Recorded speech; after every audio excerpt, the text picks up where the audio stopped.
You know, this entire telecast, ladies and gentlemen, is just was designed just to spark the imagination or re-spark the imagination. We forget, when I say re-spark, we forget that Indonesia is actually a neighboring country from the Andaman Nicobar Islands. It's less than 500 nautical miles to Aceh. And for a lot of people who travel to Bali, which is of course a great tourist destination, and we sort of know that, yeah, you know, there's a Ramayana out there, but we don't understand that the Lord Ganesh is just part and parcel of Balinese life. It's in every home. And it's a very strange realization to have that it is so familiar, because the roots are so connected over so many millennia, and we need to rediscover all of that. It will be for the good of the world. That rediscovery, that reconnection, that familiarity, that comfort that comes from that familiarity, the shared history, the shared tradition, the shared stories. Speaking of which, let's hop across to Bali in Indonesia, where Putu Adi Bardhawan is joining us on the broadcast. Thank you so much for doing this special report for us from Bali. Let me just ask you, I was telling the story of Lord Ganesh. Putu, when in terms of Ganesh and Shiva and Vishnu, what is your understanding in Bali of these sort of quote-unquote deities or legends and stories from India? In Bali, we has a Shivaism concept. Right. The first one, Shivaism concept. That's right.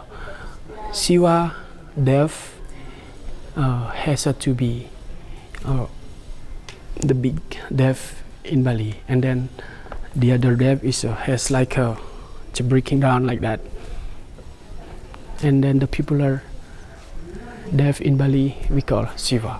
Interesting. So Lord Shiva, I'm told there is something, and forgive my pronunciation, Kesak or Kechak dance, which is done in Bali, which I'm told is based on the Ramayana. Can you tell us a bit about it, please? The composer to produce the Kechak dance is inspired by gamelan. Balinese gamelan, right? But okay, the composer bring the gamelan to the Kechak dance without instrument. In Kechak dance, instrument only vocal verbal with the mood, only like that. That's the vocal verbal produce the melodies and like that. And for the Ramayana story, it's a combine. The Ramayana story is not only there's in the Kechak dance, in the Balinese gamelan traditional, there is a Ramayana story as well. So okay, Ramayana story is a combined with the Kechak dance to telling about the how Ramayana learn about the life to do writing in this world. Okay, like that. So what is then your understanding of the story of Ramayana in Indonesia? How is it absorbed, and what moral lessons are drawn to this day in modern Bali? The main story in Ramayana, that is Satya Yuga. We are in Bali understanding about a 4 era, okay? Karta Yuga, Satya Yuga, Dvipada Yuga, and Kali Yuga. Ramayana in Satya Yuga. Satya Yuga is the spiritual people is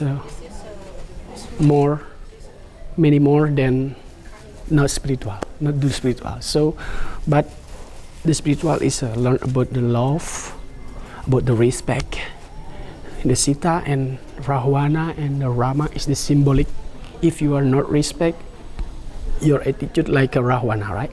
When you are do respect and love, your attitude and you doing like a Rama, like that. Okay. So in Ramayana, I learn about the love and respect, and to get the peace and to get the good spiritual condition in our soul, like that. It's not about love story.